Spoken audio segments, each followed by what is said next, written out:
The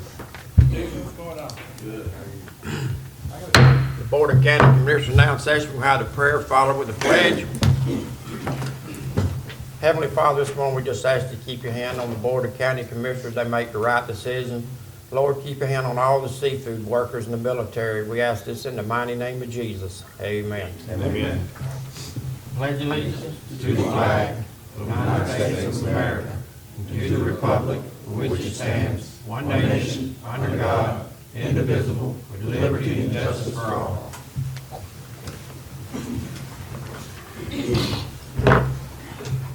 Approve of the minutes. So moved. Second. Have a motion second on the floor. All in favor? Aye. Motion carries. Approve of the bills. So moved. Second. Have a motion second on the floor. All in favor? Aye. Motion carries. We'll have Alan up first this morning. Yeah, Commissioners, good morning. We're going to do a little change, slight change in the agenda this morning. What I'm going to do first is read item number 5 for my report, and then I have Alan on the phone here. We're going to have a discussion about this morning. On Wednesday, October 26th, FEMA held their Hurricane Hermine kickoff meeting. FEMA staff was on hand to review the policies, procedures, and documentation needed for the project worksheet with county staff.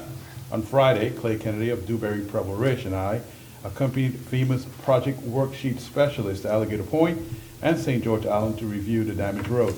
I'm excited to say that at the end of the day, Mr. Kennedy's calculations and FEMA's specialist calculations were very close. Yesterday, Mr. Kennedy met with FEMA's mitigation staff to discuss the possibility of additional funding for some of the roads on Alligator Point. And you won't see anybody here from Preble Ridge today because they are working on some of the stuff we've been going through between Friday and today. I told them, yeah, that was more important. And if you guys have anything for them, I will pass it on. All right, and Mr. Pierce is here on the phone. I tried to get him to FaceTime, but I don't think he wants y'all to see what he looks like when he's in North Carolina. So he wouldn't FaceTime. Good morning, sir. Good morning, Commissioners. How are y'all doing this morning? Doing good, Alan. Yeah, okay, good. I can hear y'all, so that's good. I'll just sort of start with the oldest news and work our way forward. As you all know, and I think Michael sent you the letter from October 21st where FEMA responded to our Florida Secretary of Transportation, Secretary Boxall's letter. Now, FEMA writes Boxall in response, but does not copy the county. So at this point, we know about this letter because Senator Rubio's office sent it to us. But at this point, FEMA, even though they're talking about it in the letter and talking about Gulf Shore Boulevard, have not contacted the county directly. And as you know, in that letter, they say that they plan to begin discussions with the county in the week of November 21st. Well, Commissioners, I'll tell you right now that the Gulf Shore Boulevard bypass road that we're building now should be completed before we even begin to get discussions with FEMA. So I'm a little bit upset that FEMA is taking this long to even get organized to deal with a problem that, as you all know, we've been dealing with for 2 years now. But that's what the letter says. They do acknowledge that we have about $500,000 of cost estimate. They don't seem to object to that cost estimate. So at this point, if FEMA's going to come in and in their own sweet time find out a better way to build a road or a better location, and they'll spend $500,000, then we might build a second Gulf Shore Boulevard. I don't know that's going to happen. I don't have any idea what the future holds. But they have taken so long. I feel justified to have built the temporary road that we've built for those residents, because the letter says that it will take at least 6 to 9 months to finish their review of different options, and that's just unreasonable to be waiting this long. So we have this old letter, or this October 21st letter from FEMA to the DOT. We hope that we'll get some notification from FEMA that they really want to meet with us on November 21st, but except for this letter referencing that, they still haven't contacted the county. Clay Kennedy was on Alligator Point yesterday with FEMA, and they did talk about additional damages, and so they're going to work up another project worksheet for additional damages. And I told Clay to tell the FEMA people that we don't need any more money necessarily, but if they'll write this up, by writing this up, if it'll give us additional, give FEMA additional motivation to move the Gulf Shore Boulevard further down the road so we can get the darn things finished, that's the incentive. Because once we finish the relocation route, we will not have to continue to maintain Gulf Shore Boulevard its location, and just walk away from it as the road erodes. So that's Gulf Shore Boulevard. see if any questions on Gulf Shore Boulevard. Okay. Okay, I will be back there on, I'm coming in on Sunday, and I will go down there with Howard on Monday, and just look at the route. Some of the residents are very happy with what we've done. I understand it's a little controversial with a couple of them, but by and large, I saw photographs the residents sent me, and it looks really good. Howard's done a great job, so hopefully we can get this thing wrapped up pretty quickly. Going on to the major part of Alligator Point, which is the main road, Clay Kennedy did meet with him yesterday, and I spoke to Clay late yesterday afternoon. The meeting went really well. They are looking at giving us, full reimbursement to rebuild the road between Tom Roberts and George Foss. The question is, what do we do for mitigation? How do we save this road so it doesn't get damaged again? And that'll take some discussion, commissioners, because all the options are expensive. Sort of the logical sequence of things to protect the road is to keep the road in its current location and get mitigation money right now from FEMA. There's a policy or a program they have available where they will, if we had $100,000 of damage, they will double that money for mitigation immediately. If it's, and I can't quite describe how that happens, but essentially, if it's mitigation, that's pretty straightforward. They'll double the money available immediately to save the road. So, in some sense, FEMA is encouraging us to keep the road where it's at and build a bigger seawall or a vertical sheet pile or something in this location where the road is now.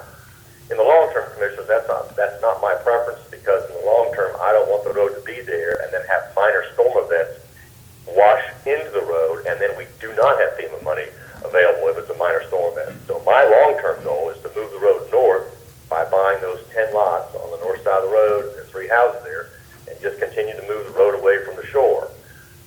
So we may have to do 2 stages. It's premature to say, for me to recommend you, that's what we're going to do. When I come back next week, Clay and I will meet with the FEMA people and kind of work through things. But from a progression of speed, it seems to me that FEMA is going to give us money to put the road back where it is and build up the rock revetment bigger than it was, while we go through a longer process to buy those 10 lots, if we can even buy them. I don't even know if all the owners there are willing sellers. But so that's a longer 2-year project. But it looks like FEMA's going to give us the money to put the road back where it is, rebuild the revetment stronger. But we'll find more about that next week, in the next 2 weeks. So that's Gulf Shore Boulevard. We hope that'll work for that situation. Then for the area in front of the KOA, FEMA will write us a PW to remove all the debris and get that out of there, because the DEP's going to want to make us get all that stuff out of there. I told Clay that was my preference for that section of the road in front of the KOA to be identified as a bike path, as a bike lane, because the board may remember we have a grant that's already been paid for to design a bike lane, and I think in 2017, but it may be 2018, and Commissioner Sanders may remember the date better than I, we'll have construction money. And to benefit the residents, I want to put that bike lane back down there on the shoreline. That's where people want to ride their bikes. So this bike lane currently is funded to go from the marina at the tip of Alligator Point and work its way back, ending in the KOA area. And so if we can get money to put the bike lane back down there in the shoreline, it'll be a paved structure.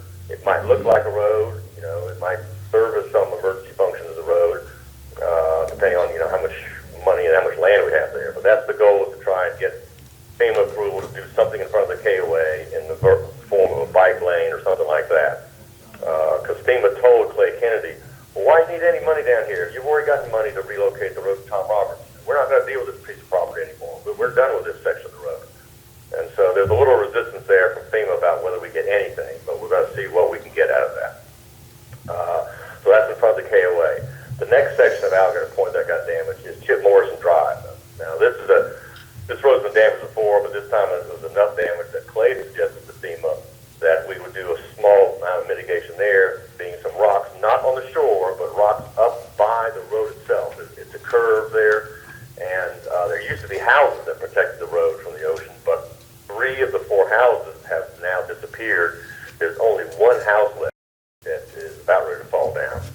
So it's FEMA seemed to indicate they would support some mitigation along the edge of Chip Morrison. It'll be, rip-rap with some filter fabric behind it. It won't be a massive structure, but just something to protect the water's edge of the road there. And so that's really where we stand on Alligator Point and what happened last week. So I'll stop that and answer any questions if there are any. Okay, I don't have no questions because I've already talked to Alan about this, and we'll just have to wait and see what's the next, comes up next. I do want to follow up Alan's comments with something.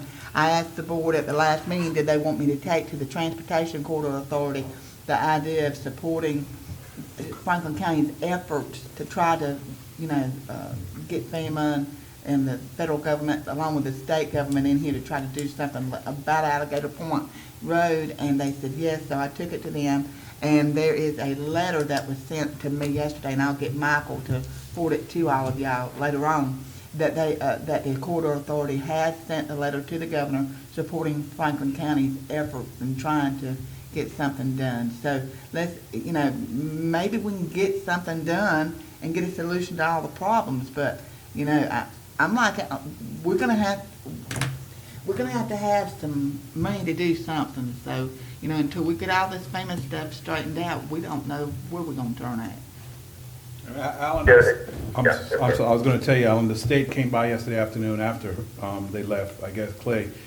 The state seems to be more in favor of the bike path in front of the LKOA, so he's going to see what he can do with FEMA to see if kind of put that Good into deal. our side. So he was I mean, more, the bad news for residents is, considering what we're doing with the Gulf Shore Boulevard, he could easily 6 months or so negotiating with FEMA trying to figure out what to do.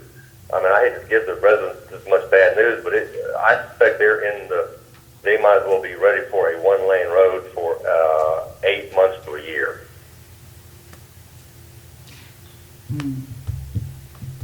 you said the state, Michael, you said the state was more inclined to the bypass Yes, idea? ma'am. He came by yesterday and, he asked me, okay, he said, explain to me the situation, and I did. I explained that there was mitigation to move the road back, but that before the storm, that we were using that as a bike path and we had plans. He said, okay, he said, I can see that. So he said, along with the money to clean up the riprap and remove the asphalt, he'll see what influence he has in Okay. trying to get the bike path back. He said it won't be, Yeah. he said, you guys are not asking for FDOT type road to standards. I said, no, sir, we're just looking to put the road back to use as a bike They're- path. Yeah, Really? So, well, that's good, so let's see what happens there. to the bike path. Okay, good. If I can, let me just jump to one other thing since I'm on the phone. Inform the board that we did have a RAC committee or store, our local restore area committee meeting a couple weeks ago, and the cities were there. We had a good attendance. We made the initial progress of talking about needs assessment. Dewberry made the same presentation that they made to the board, showing a review of not all public documents, a review of a lot of documents, newspapers, board meetings, so that they themselves got an independent feel for what the community has been talking about as far as needs for the last couple of years. Both cities stated at the meeting that they felt Dewberry should have included city commission minutes in their review because the cities felt that their particular issues in cities had not been adequately reviewed. And of course, the problem is the county commission has set up, has stated publicly that the first series of projects coming out of Restore will be county-wide projects. And by and large, we all know that the cities' responsibilities aren't going to be county-wide issues. So we're going to have a little bit of an issue there with the cities wanting their projects to have a higher priority, but I just don't think that they will rank that high. And I just want to let the board know that the cities wanted us to review all their minutes so that the RAC committee could have a sense of what was going on in the cities. And Dewberry agreed to review some of them, and at the November 18th RAC meeting, which I'll be there for, we will talk about what has been going on in the cities. But I just want to let the board know there was, the cities felt that they had issues that are as important as the counties. But the problem is the county has said, well, and that may be true so long as the benefit of the project in the city is county-wide. And I don't know that they can reach that threshold or not. We'll just have to wait and see. Any more questions? Is it cool out there? It's cool up here. It sure is. We've been picking apples every day. Okay, and one more thing, yesterday in Clay's email, Alan, I got to tell both Fonda and Howard that FEMA has kudos, they keep repeating it all the time. Both departments, especially Lincoln, Virginia, did an excellent job with all the record keeping, the documentation. FEMA was really very well surprised and pleased that everything was in order. So, job well done. Yeah, let me, Michael, I'll just add on to that. That yes, in fact, we're so well done. The county actually is more prepared to get our PWs written than FEMA was. Not only at we were ready at the absent briefing to write our PWs and get the money flowing. FEMA wasn't ready then. We were ready at the kickoff meeting. FEMA wasn't ready. So we have been ready since day one to start the money flowing back to the county, and FEMA that's been slow to get their act together. Fair enough. Fair enough. All right, well, that's all I have, unless there's any questions. Is that it? Thank you. All right. They just said bring back some apples for them, Aaron. Okay, I'll talk to you later. All right, Thanks, sir. thanks. Bye. I'll say this too before you guys go back to Pam. They can't talk so much about Pam. I don't know. At one point, I feel the guy was going to offer Pam a job to go work for FEMA.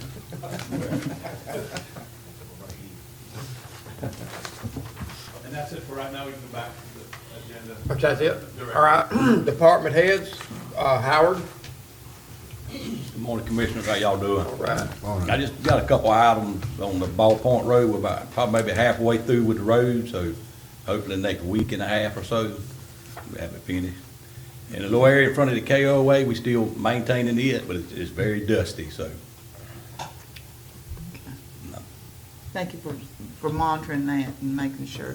And as I try to explain to the people, that's as good as what we can have right now. And we put more signs out, which I called Alan on it about the parking sign. We had issues of people just wanting to park right on the edge of the road and fish and stuff, you know what I'm saying, instead of finding a place to pull off the road a pretty good way, so. Now, Well, we put a sign. you have put the no parking signs down there? Yes, ma'am. Have you? Mhm. Okay. All right, you got it covered then, Yes, seems ma'am. like to me.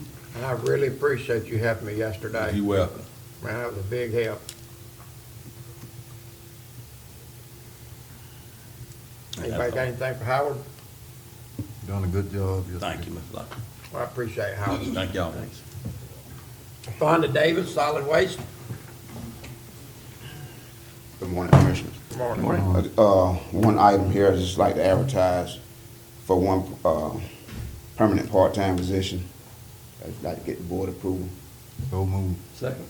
Have a motion second on the floor. All in favor? All opposed? Motion carries. What's Okay. this pertaining to, Fonda? This parking rec, the beach crew that we use, we have 2 part-timers already, just gonna make 1 permanent part-time. Pick up more. During the regular season, the inmates, we have 1 inmate crew that we lose for mosquito control. We share in a crew through the year. And this permanent part-time will help that supervisor, Okay. yeah. Animal control is smooth, running smooth, and also park and rec. Everything's going pretty good. Anybody got any questions for Fonda? Thank you, Fonda. All right, Keep thank up the you. good work. I seen them getting it up this morning. Yeah, we're working hard at it. All right, thank you. Ms. Pam Brownell, Emergency Management. Good morning, Commissioners. I do not have any action items. I forwarded y'all a spreadsheet that came from FEMA. It's just preliminary figures that they put in from project worksheets. Best guess, I've already looked at it, and I know some of the figures are wrong, so we'll be going back again. They were out yesterday, but they did site visits. So today I have FEMA in my office, so I'll send, he's going to write the small project worksheets. I shouldn't say FEMA, it's actually state/FEMA. He wears 2 hats. So he'll be going out to Solid Waste to write Lincoln Parks and Rec stuff, and he'll be going to Virginia to write the small projects on St. George Island, like where they did the road cleanup and things like that, and their part where they helped in debris. But it looks like right now we've got in-kind services, our volunteers, they gave us credit for about $15,000. That's great. So, sir, you're very valuable. Anybody got anything for Pam? Keep up the good work. Thank you, Pam. Eric Lobstrand, Extension Agent. Good morning, Commissioners. I don't have any additional items for you this morning, other than our written report. Anybody got anything for Eric? No. Did you hear anything back from the people at Gameville, Eric, Regarding the building? the building? No, and when it got to the point that the Commissioners decided that was too much money to put into this project to ask for, to get a total of around 1.1 million, they had no alternatives there because they were maxed out on the funding that they could put into the project. So that facility basically is going to be off the table in terms of moving forward with that. But we are considering another facility, but, it's not much we can say right now, because, we're still going back and forth about it, but Right. the old Harbor Master's house, we're kind of looking at that. It's got to negotiate with the city, and then, Eric has to run that by, his people, and then we're going to see if we can come in the middle. But it's looking positive, I will say, Commissioners. Nobody in that now?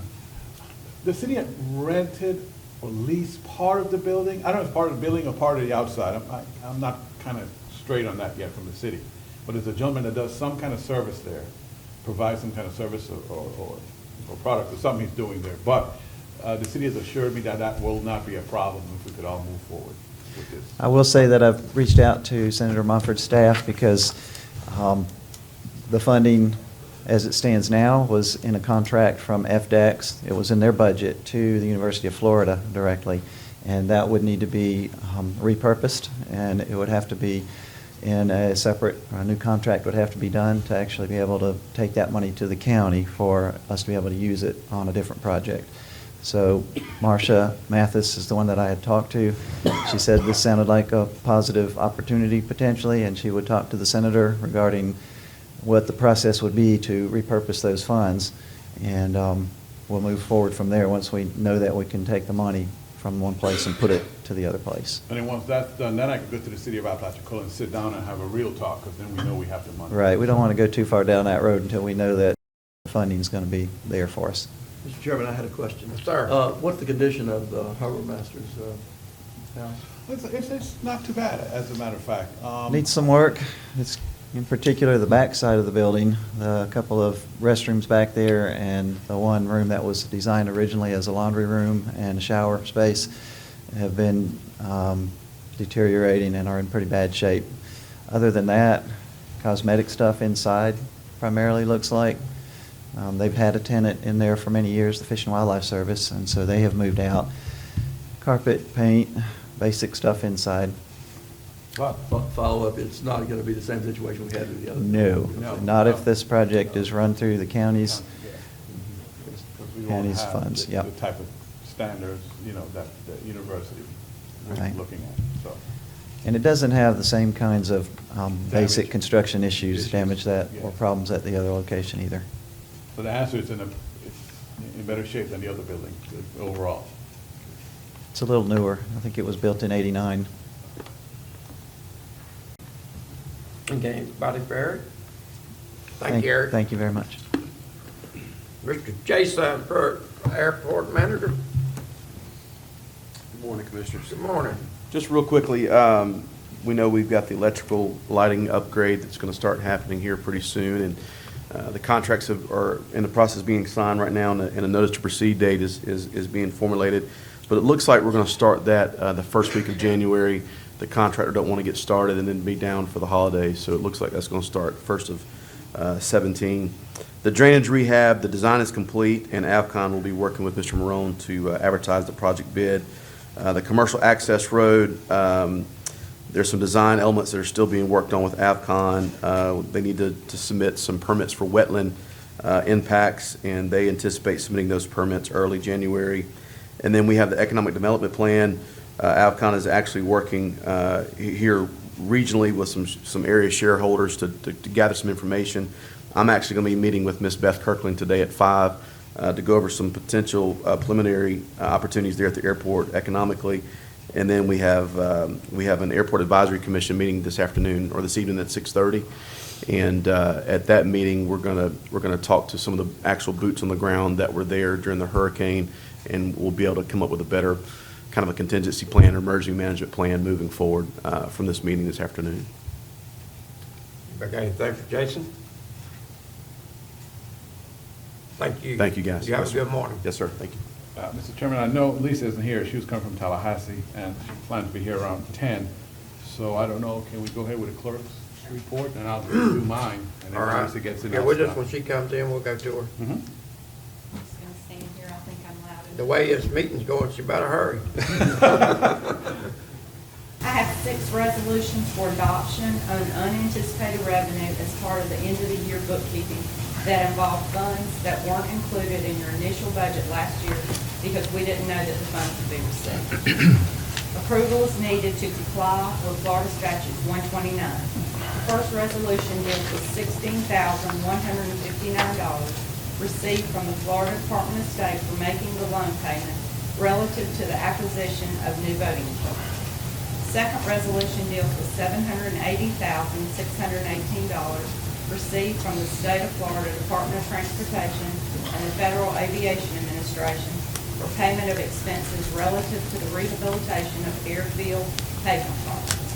Third resolution deals with $145,199 received from the Florida Department of Transportation for the payment of expenses relative to the Scott Ball Point resurfacing project.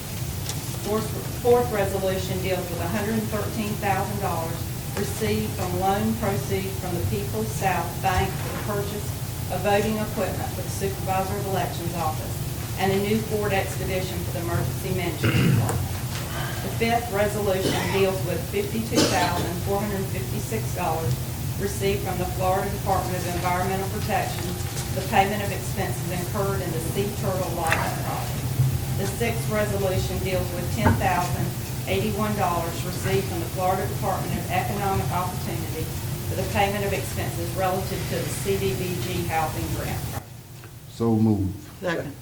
Have a motion second on the floor. All in favor? Aye. All opposed? Motion carries. Just go right into my report. That's Ready up for you, Michael? Item number 1, inform the board that the running of the Bay Marathon was held on Sunday, October 23rd, and was a successful event. There were at least 550 participants in the marathon, and many of them brought family and friends. This event provided an economic boost to the county.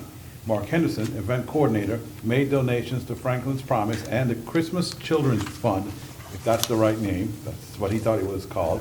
He stated that everyone had a great time and wanted me to publicly thank law enforcement officers for their hard work and all of the volunteers for their support. Item 2, at the October 18th meeting, I was asked to contact Mr. David Morse of the Florida Forest Service regarding the aerial spraying in Tate's Hell. Mr. Morse explained that the purpose of the project was to kill vegetation in those 2 areas that he indicated on the map that were prohibiting the growth of southern pine. Southern pines are, his words, shade intolerant, and the vegetation was blocking adequate sunlight needed for the southern pines to grow. Only the tie plants in the sprayed area were affected, which was a concern expressed by the board. Mr. Moore stated that the contractor did a very good job containing the spray to the specific areas. I'll say this, he also said, which I didn't mention here, the reason they're doing aerial spraying, they tried ground equipment, it was too wet. He said the contractor just, it wouldn't work. That's why they deferred to the aerial spraying.